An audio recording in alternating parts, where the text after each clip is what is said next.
LCM and HCF of 36,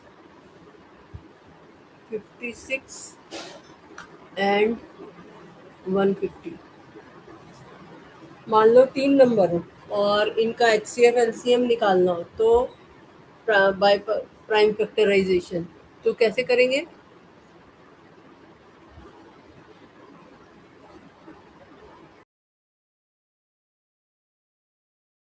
अच्छा, अब इसको इनके प्राइम फैक्टर्स लिखो, 36, 156 और 150 के। हाँ, क्या आ गया 36 का? 36 2 बार 2 और 2 बार 3। तो 2 स्क्वायर इंटू 3 स्क्वायर। 56 का 56 का 2 क्यूब मल्टीप्लाई 7। 2 cube multiply 7। अब 150 का करो। वो 150 का वो है, क्या कहते हैं, 2355। यही है 150 का 2 3 5 का स्क्वायर। 235 2 3 5 5 5 आगे का स्क्वायर। 5, हाँ हाँ। तो 5 स्क्वायर हो गया ना। ठीक है, ये आ गया। अब HCF के लिए क्या देखना होता है हमें? Common common factor. ठीक है, कॉमन फैक्टर और उनकी पावर। ठीक है, तो HCF में हमें एक तो कॉमन फैक्टर देखना है। कॉमन फैक्टर कौन कौन से हैं और कौन सी वाली पावर देखनी होती है इसमें? स्मॉलेस्ट। स्मॉलेस्ट। तो लीस्ट पावर ऐसे भी लिख सकते हो जिससे कि गलती ना हो। ठीक है, तो पहले तो कॉमन फैक्टर देखते हैं। 2 है, ठीक है, हाँ 2 तीनों में है। 3 भी 3 नहीं, 3 2 में है बस 2 ही है। और 5 भी एक में है, तो एक ही है 2। अब इसकी लीस्ट पावर क्या है? 2। 1। हाँ हाँ 1 है 1। ना लीस्ट पावर। हाँ ठीक है, तो HCF जो है वो सिंपली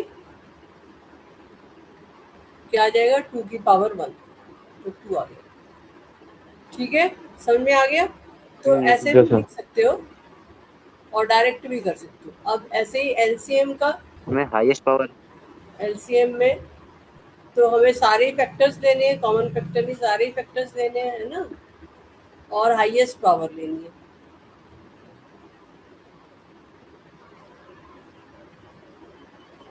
तो सारे फैक्टर्स में 2 3 5 7 सब आएंगे यहाँ पर। 2 3 5 7।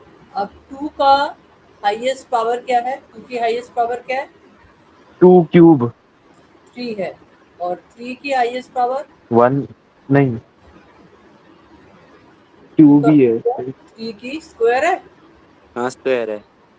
3 की स्क्वायर है ना, 3 स्क्वायर भी आ रहा है। और 5 तो एक ही टर्म में है, 5 स्क्वायर, तो 5 का भी स्क्वायर हो गया। और 7 की पावर 1 है। ठीक है, तो LCM equal to 2 cube into 3 square into 5 square into 7 power 1। तो अब ये LCM निकाल लो कितना आता है। मैम 37800। कितना आ रहा है? 37800। 37800। रोहन, तुम्हारा क्या आ रहा है आंसर? मुझे पता नहीं है आंसर। मेरा तो अलग आ रहा है, 12600 आ रहा है। तो बहुत फर्क आ रहा है। देखो, सारे फैक्टर्स लिए हैं तुमने रोहन। अच्छा, एक सेकंड, क्या नहीं लिया? मैंने वो नहीं एक मैंने बस मल्टीप्लाई कर दिया, वो भी तो करना है। मल्टीप्लाई तो करना है। मल्टीप्लाई करके तो ये आ रहा है फिर 12600। हाँ, 1 2 गौरव, तुम्हारा गलत आ रहा है ये। मेरे को एलसीएम में निकालना है क्या? नहीं, LCM तो LCM भी तो निकाल रहे हैं, LCM तो है ये। अच्छा। 2 क्यूब हाँ 2 क्यूब 3 स्क्वायर 5 स्क्वायर 7। गौरव, तुम्हारा गलत आ रहा है, ये ठीक बता रहा है रोहन। 1 मिनट वो भी चेक कर रहा था। 12600 ही आ रहा है। तुमने कोई पावर गलत ले लिया, हाँ मुझे हाँ दिख। मैंने पावर 3 क्यूब ले लिया। 3 क्यूब ले लिया है। हाँ ठीक है, तो ये LCM आ गया और वो HCF आया था। क्लियर है ये क्वेश्चन? कैसा वैसा? Yes ma'am. एक और दूं क्वेश्चन? दे दो। हम्म। Yes ma'am. अच्छा, अब इसमें HCF और LCM का मल्टीप्लिकेशन जो है वो प्रोडक्ट ऑफ टर्म्स के इक्वल नहीं होगा 3 के केस में, ये बात याद है ना। ये जो रिजल्ट मैंने उस दिन दिया था ये सिर्फ 2 नंबर्स के लिए है। ये जो रिजल्ट दिया था, मतलब ये 3 वाले केस में यूज नहीं होगा ये फॉर्मूला। नहीं 3 वाले केस में यूज नहीं होगा। 3 वाले केस में रिजल्ट चेंज हो जाता है, वो ये नहीं है, ठीक है। तो अगर यहाँ पर एलसीएम और एचसीएफ को मल्टीप्लाई करोगे, यहाँ पर जैसे 12600 मल्टीप्लाइड बाय 2 करेंगे तो वो इन तीनों नंबर का प्रोडक्ट नहीं आएगा, ठीक है। तुम्हारी एनसीईआरटी में जहाँ पे लास्ट में एक ब्लू बॉक्स बना हुआ है ना चैप्टर के एंड में, a note to the reader, देखो अपनी बुक में अ नोट टू द हाँ। रीडर दिख रहा है। Yes ma'am. तो इसमें 3 नंबर्स का दे रखा है, तो तब ये रिजल्ट जो है ऐसे चेंज हो जाता है। ये कराया तुम लोग को स्कूल में? कराया है। कराया। तो उसमें 3 नंबर्स के केस में ये रिजल्ट बनेगा। समझ में आई बात क्या कह रही हूँ मैं? Yes ma'am. तो वो जो ऊपर सिंपल रिजल्ट था कि LCM into HCF equal to product of the numbers, वो सिर्फ 2 नंबर्स के लिए एप्लीकेबल है। ये यहाँ पे ब्रैकेट में लिख लो तुम अपने पास नोट, ये यहाँ पे है ना, यहाँ पे ब्रैकेट में लिख लो या रिजल्ट इज ट्रू, ऐसे लिख लो पूरा, result is true only for 2 numbers, ठीक है। ये बात समझ में आ गई? और 2 नेचुरल नंबर्स हो तभी ये रिजल्ट ट्रू है, अदरवाइज ट्रू नहीं है। क्लियर? ठीक है, आगे चले। Yes ma'am. चलो एक आध और क्वेश्चन कर लो। Find HCF and LCM of 144, 180 and 192.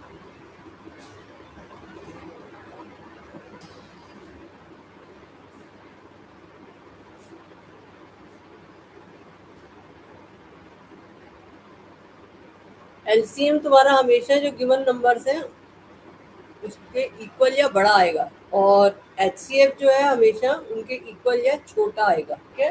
144 के फैक्टर्स निकालो, क्या आया 144 का? 144 का 2 की पावर 4 इंटू 3 स्क्वायर। 2 की पावर 4 ये हो गया 16 इंटू 3 3 स्क्वायर। 16 9 द 144, ठीक है। 180 का रोहन तुम्हारा हो गया 144, 180 का करो। 180 का है 2 square into 3 square into 5। Square 4 हो गया, 3 स्क्वायर हाँ into 5। 4 9 the 45, 5 4 9 the 36, sorry 4 9 the 36 into 5, ठीक है। 2 स्क्वायर इंटू 3 स्क्वायर इंटू 5, और 192 का 2 की पावर 6 इंटू 3।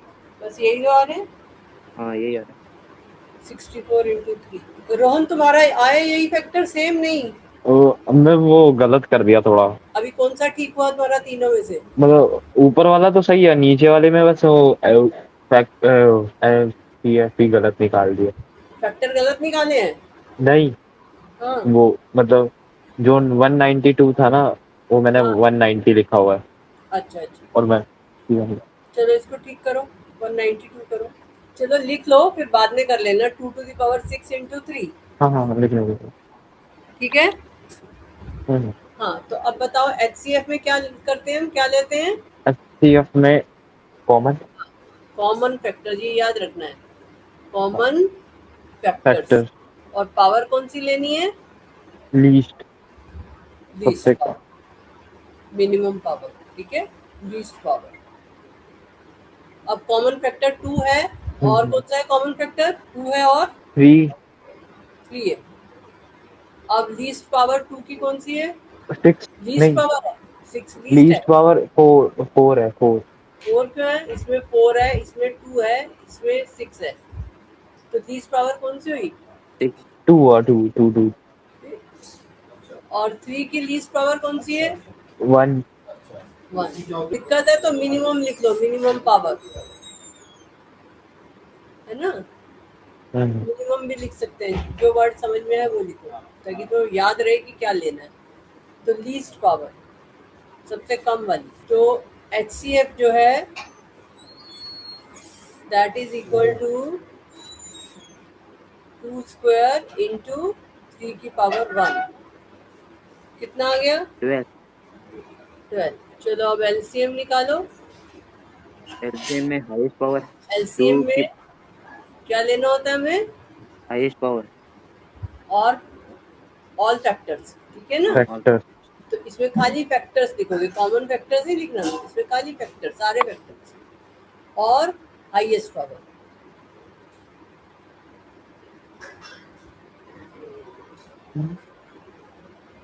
तो फैक्टर्स क्या क्या है इसके? 2 2 की था, पावर 6। 2 6 6 3 का है। 5। नहीं नहीं नहीं, मैं वो 6 तो पावर है। हाँ, 2 की पावर 6। हाँ, और 5 की 5। नहीं, 3 की पावर तो 2 है। अच्छा, 5 वैसे बोलते हैं। हम्म, 3 की हाईएस्ट पावर 2 है हाँ, और 5 की 1। 1। सो एलसीएम इक्वल टू 2 की पावर 6 इंटू 3 स्क्वायर इंटू 5 की पावर 1। तो क्या आ जाएगा? हो गया हाँ, क्या आया वो आंसर?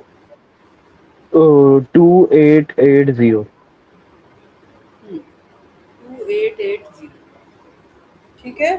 गौरव, तुम्हारा भी यही हाँ। आ रहा है, कुछ और आ रहा है? Hello.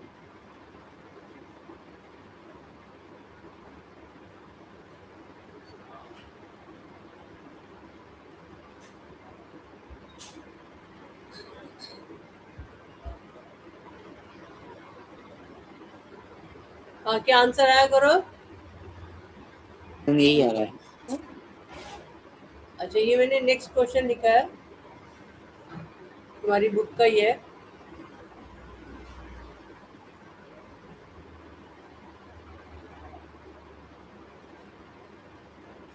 Can 6 to the power n end with the digit 0 for any natural number n? अब ये बताओ, 6 की पावर n जो है, n कोई भी नंबर हो, नेचुरल नंबर हो, क्या आंसर जो है, जैसे तुम 6 स्क्वायर करते हो तो आंसर क्या आता है? 6 स्क्वायर किसके इक्वल होता है? 36। 36। अब 6 क्यूब करोगे तो आंसर क्या आएगा? मेरे को पता है इसका। हाँ, हाँ बताओ। जीरो। जीरो तो उस डिजिट पे आता है जिस डिजिट के अंदर फैक्टर 2 और 5 हो। हाँ, तो अगर तो 6। किसके फैक्टर्स, किसके फैक्टर्स 2 और 5 किसके फैक्टर होने चाहिए? 2 और 5 2 और 5 किसी किसके फैक्टर होने चाहिए? जीरो, मतलब जीरो कह रहा हूँ, 6 के 6 के। तो हम क्या आंसर लिखेंगे? स्टेटमेंट होगी 6 उसकी। जो है वो किसके इक्वल होता है? 2 इंटू 3, ठीक है ना? हाँ, तो हाँ। 6 डजंट हैव 2 और 5। Factors 2 and 5, therefore 6 to the power n can't end with 0।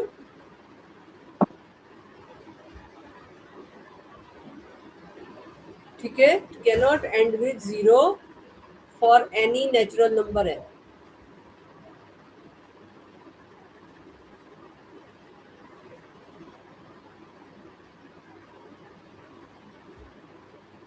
ठीक है, ये एनओ मैम में नहीं नीचे। लिखा है, ये नंबर के लिए लिखा है मैंने। ये जो है ये मैंने तुम्हारे नॉलेज के लिए लिखा है। ये नहीं भी लिखोगे ना 6 स्क्वायर 6 क्यूब, ये तो जस्ट तुम्हें समझाने के लिए लिखा है। जो आंसर है वो यहाँ से होगा 6 इक्वल टू 2 इंटू 3।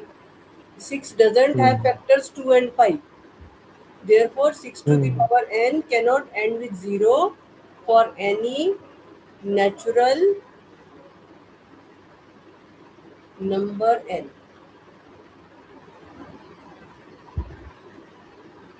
ठीक है, समझ में आ गई बात? यस। और गौरव, ये तुम्हें क्लियर है? Yes ma'am. अगर मैं मान लो 15 लेती हूँ, 15 की power n, can it and with 0?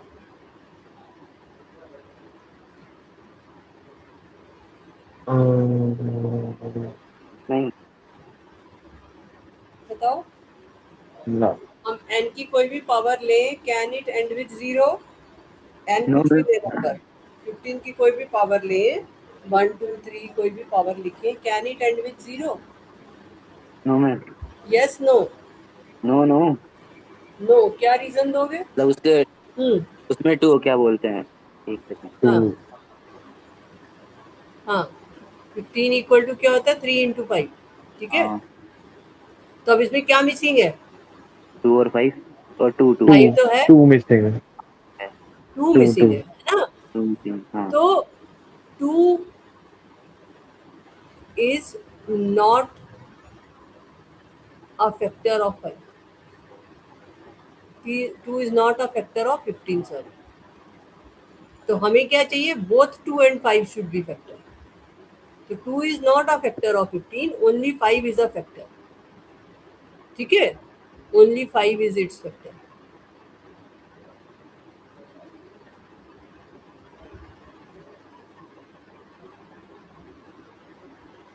ठीक है, therefore 15 power n won't end with, या can't end with, कैसे भी लिख लो, can't end with digit 0 for any natural number n. बात क्लियर हो गई तुम दोनों को? Yes sir. और जहाँ 2 और 5 दोनों फैक्टर आ जाएंगे वहां पे सही है। ठीक है, यस सर। जैसे तुम्हारे पास हो 30 पावर n, 30 पावर n में क्या होगा? 30 इक्वल टू क्या होता है? 30 क्या कहते हैं 30 के फैक्टर्स क्या आएंगे? 5 into 6 5 इंटू 6, और 6 को फर्दर ब्रेक करो, प्राइम फैक्टर देने हैं ना। 3 into 2 तो 5 इंटू 2 इंटू 3, तो अब दोनों फैक्टर आ गए 5 और 2। तो 30 की पावर n जो है it will and with 0, n की सभी वैल्यूज के लिए 0 पे एंड कर रहा है। ठीक है, तो n की कोई भी वैल्यू हो, 30 पावर n एंड्स विद 0, जो कोई भी नेचुरल नंबर लो। तुम्हारे स्कूल में ये ऐसे ये सिंबल यूज करते हैं टीचर? इस सिंबल का मतलब पता है? कौन सा? ये जो मैंने बनाया, वी बना के ऊपर लाइन, ये नहीं है? नहीं नहीं, नहीं इसका मतलब होता है फॉर ऑल। तो जैसे हमें लिखना होता है for all natural number f, तो फॉर ऑल के लिए हम ये सिंबल यूज कर सकते हैं। हम नहीं कराते हैं तुमको तो मत। ठीक है, तो this ends with 0 for all natural numbers.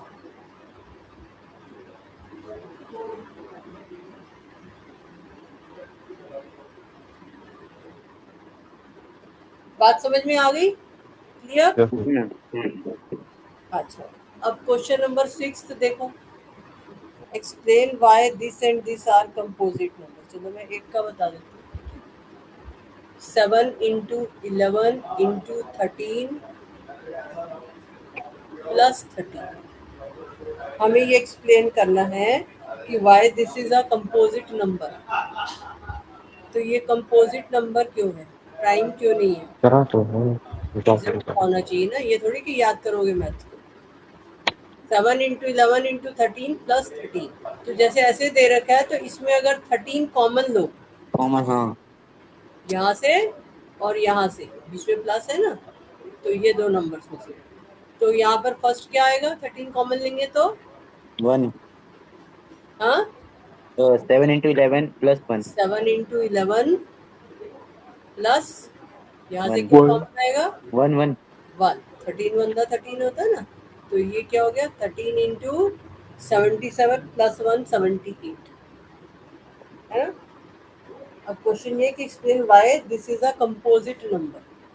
तो ये क्या प्राइम नंबर है? prime इट इज प्राइम है, कंपोजिट है, कैसा composite नंबर है ये? कंपोज कंपोजिट नंबर है ना। किससे डिविजिबल है? 13 इंटू 78 जो है वो 13 से भी डिविजिबल है, 78 से भी डिविजिबल है ना। हाँ हम्म तो it is divisible by numbers other than 1 and itself. दिख रहा है ना तुम्हें? और ज्यादा फैक्टराइज करके टाइम वेस्ट करने की जरूरत नहीं है, बस सीधा ऐसे लिख दोगे इट्स डिविजिबल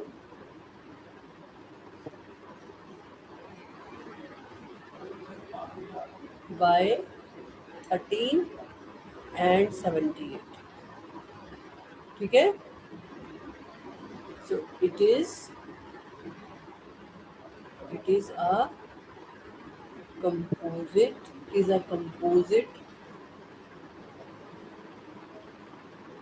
number as, क्या रीजन लिखोगे, क्या लिखोगे? It is a composite number as, composite number की क्या डेफिनेशन थी? कंपोजिट नंबर की डेफिनेशन क्या थी? Natural number which have hmm than two divisor. Which Have more than two divisor. More than 2 factors. ठीक है, तो it is a composite number as it has more than 2 factors.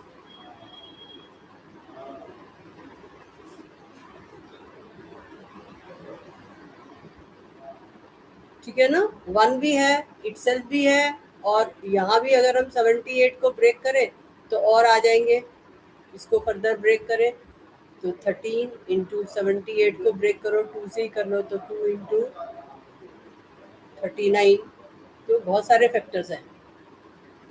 ठीक है, तो it is divisible by 13 to 39, 39 को भी break कर सकते हैं फर्दर 1, और इटसेल्फ तो है ही है, कुछ भी लिख सकते हो। It is a composite number as it has factors other than 1 and itself, ऐसे भी लिख सकते हो। As it has factors more than 2 factors लिखने की बजाय ऐसे भी लिख सकते हो, it has factors other than 1 and itself, ऐसे लिखना। It has factors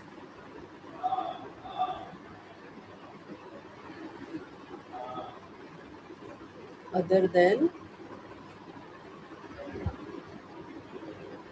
1 and itself। ठीक है, क्लियर है? ये क्वेश्चन समझ में आ गया? Yes ma'am. Yes.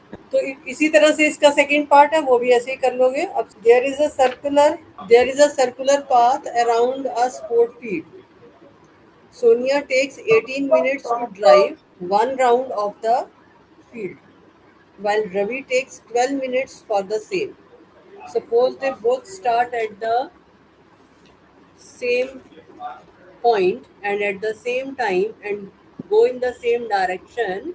After how many minutes will they meet again at the starting point? पहले क्वेश्चन दोबारा पढ़ो और समझो और मुझे बताओ कि क्वेश्चन में क्या पूछा गया, क्या करना है। क्वेश्चन में बताना है कि उनको मतलब वो जहाँ से शुरू करे थे वो मतलब हाँ, वहाँ में कितना टाइम लगेगा।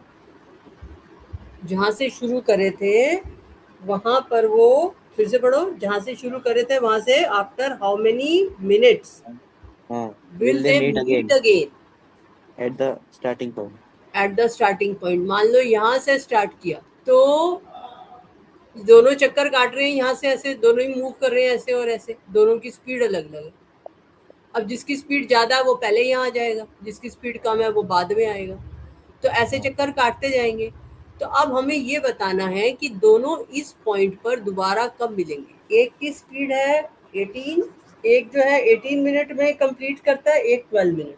मान लो ये ए है, ये बी है, तो ए को जो है 1 राउंड, ए कंप्लीट्स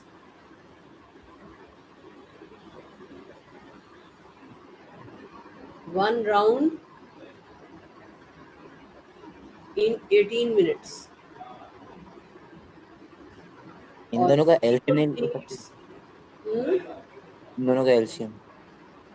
क्या करना है? LCM LCM LCM. तो अब इसमें इसका हम देखेंगे, एलसीएम जो है वो 18 और 12 दोनों उसको डिवाइड करेंगे।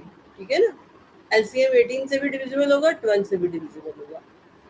तो जब हम एलसीएम निकालेंगे तो वो नंबर होगा जिसमें कि ये इसी जगह पहुंचेंगे। जैसे ऐसे देखो, 18 मिनट में एक चक्कर काटता है तो 36 में 2 काटेगा, है ना। इसी तरह से 54 में 3 काटेगा, तो 3 पूरे करने के बाद यहीं पहुंच जाएगा ना, ऐसे ही 36 मिनट के बाद यहीं पहुंच जाएगा। तो जब इसका एलसीएम निकालोगे, लीस्ट कॉमन मल्टीपल निकालोगे, तो दोनों यहीं पहुंचेंगे। जो बी है वो 12 मिनट में यहीं पहुंचेगा, फिर 24 में ऐसे पहुंचेगा। ऐसे देखो ना, ए जो है वो 18 मिनट में पहला राउंड उसने किया, फिर 36 मिनट में यही इसी पॉइंट पे पहुंच गया ए।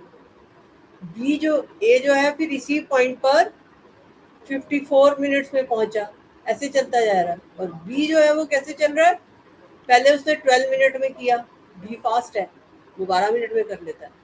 तो बी जो है वो 12 मिनट में उसने पूरा कर लिया। अब 24 मिनट में उसने दूसरा पूरा कर लिया, तो 24 मिनट में फिर दोबारा इसी डॉट पे पहुंचेगा। ऐसे ही 36 में फिर पहुंचेगा, ठीक है ना। तो जब 36 मिनट होंगे तो दोनों के दोनों यहीं पहुंचेंगे, ठीक है। तो ये 36 आंसर हमें कैसे मिलेगा, हम इसका एलसीएम निकालेंगे। तो 18 और 12 का यहाँ पे तो इसमें ऐसे लिखने से आ गया, पर नंबर कुछ भी हो सकते हैं। तो 18 और 12 का एलसीएम निकालोगे, तो 18 को फैक्टराइज कर लो और 12 को फैक्टराइज कर लो, ठीक है। समझ में आ गई, ये मैं तुम्हें समझाने के लिए लिख रही हूँ, पर तुम्हें करना एलसीएम से। तो यहाँ पर एलसीएम ऑफ 18 एंड 12,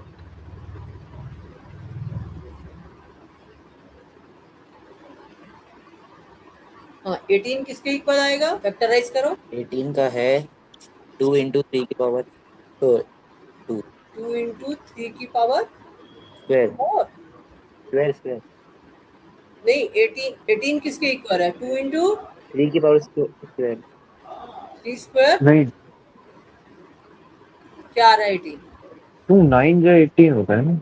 हाँ तो 3 स्क्वायर 9 नहीं होता, अच्छा हाँ, 9 टू द 18, 2 6 नहीं 2, हाँ 2 6 2 6, तो नीचे उसको 2 मतलब फैक्टराइज करो ना, प्राइम फैक्टराइजेशन निकालनी है बेटा, 6 तो प्राइम नहीं है।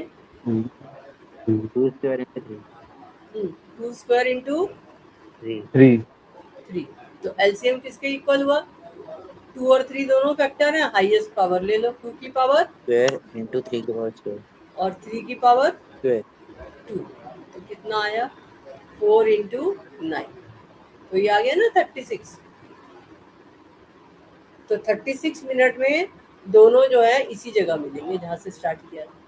लेकिन 36 मिनट्स में ए ने कितने राउंड काट लिए होंगे, ए ने हैं 2 2, और बी ने कितने राउंड काट लिए 36 मिनट में, 3 ये फर्क है, ठीक है ना।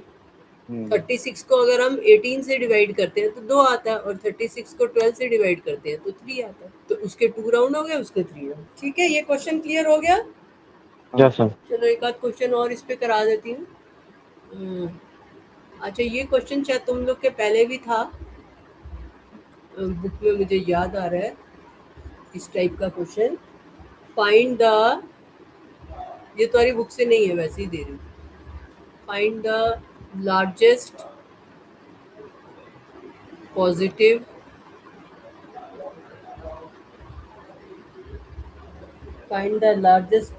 integer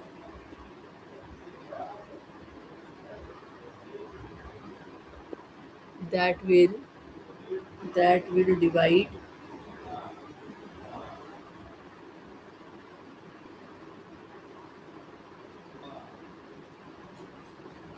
पहले अभी मैं इतना क्वेश्चन लिख रही हूँ, मान लो इतना ही क्वेश्चन हो। Find the largest positive integer that will divide this this and this, ऐसे 3 नंबर दे दें और वो कहीं सबसे बड़ा इंटीजर बताओ जो तीनों को डिवाइड करे। तो उस केस में क्या निकालोगे, एलसीएम एलसीएम तो इनसे भी बड़ा हो जाएगा। हमें तो वो चाहिए एलसीएम, बेटा मैंने क्या बताया, एलसीएम जो होता है वो नंबर से, जो गिवन नंबर है उसमें, जैसे सबसे बड़ा यहाँ पर 542 है, तो 542 या उससे बड़ा होगा एलसीएम। एक मोटी सी बात याद रखो, एचसीएफ जो होता है वो फैक्टर होता है जो डिवाइड करता है, और वो इन नंबर से छोटा होता है या सबसे छोटे नंबर के बराबर होता है। तो अगर इतना ही क्वेश्चन आता है, find the largest positive integer that will divide this this and this, तो कैसे करेंगे, क्या करना होगा उसका, एचसीएफ है ना। तो ये मैं यहाँ पे ये डिजिट चेंज कर देती हूँ क्योंकि ये क्वेश्चन ये है नहीं जो मैं तुम्हें दे रही हूँ, तो ये तुम कर लोगे ना अपने आप, ये तुम्हारे लिए एक एक्स्ट्रा क्वेश्चन हो जाएगा। इसमें ये वाला मैं दोबारा लिखती हूँ, find the largest positive integer that will divide 40, 36 and 126. तो अब इसमें इनका तुम क्या निकालोगे इनका HCF हैं? HCF HCF। रोहन समझ में आ गया? Yes sir. तो इसमें तुम्हें क्या करना है, इसका HCF निकालना है। तो HCF निकाल के जो आंसर आएगा वो लार्जेस्ट पॉजिटिव इंटीजर होगा that will divide highest common factor. देखो इसका नाम क्या, हाईएस्ट मतलब सबसे बड़ा, फैक्टर कौन होता है जो डिवाइड करता है, कॉमन मतलब तीनों को डिवाइड करता है, तो इसका नाम ही यही है हाईएस्ट कॉमन फैक्टर। तो हाईएस्ट कॉमन फैक्टर का मतलब होता है लार्जेस्ट पॉजिटिव इंटीजर जो कि गिवन नंबर्स को डिवाइड करे, ठीक है ना। हाईएस्ट मतलब सबसे बड़ा, फैक्टर मतलब जो डिवाइड करता है, और कॉमन मतलब तीनों को डिवाइड करने वाला। ठीक है, ये बात समझ आ गई? इतनी समझ आ गई बात? Yes sir. यस ये मैम। क्वेश्चन कर लोगे तुम अपने आप, है ना। अब मैं नेक्स्ट क्वेश्चन लिख रही हूँ जो एक्चुअली मैं लिख रही थी। Find the largest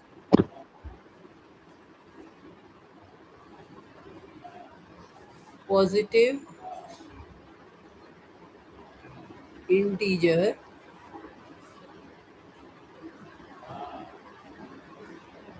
that will divide 398, 436, 542, leaving remainder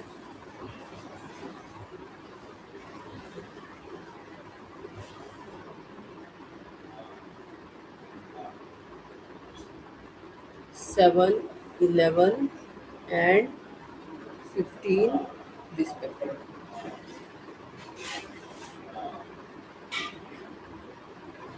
इसका मतलब समझ में आया? मतलब इनको डिवाइड करने पे इनका रिमाइंडर ही आ रहा है। हाँ, अब जब लार्जेस्ट सबसे बड़ा इंटीजर बताना है हमें, सबसे बड़ा इंटीजर कैसे आता है, HCF से आता है, हमें पता है।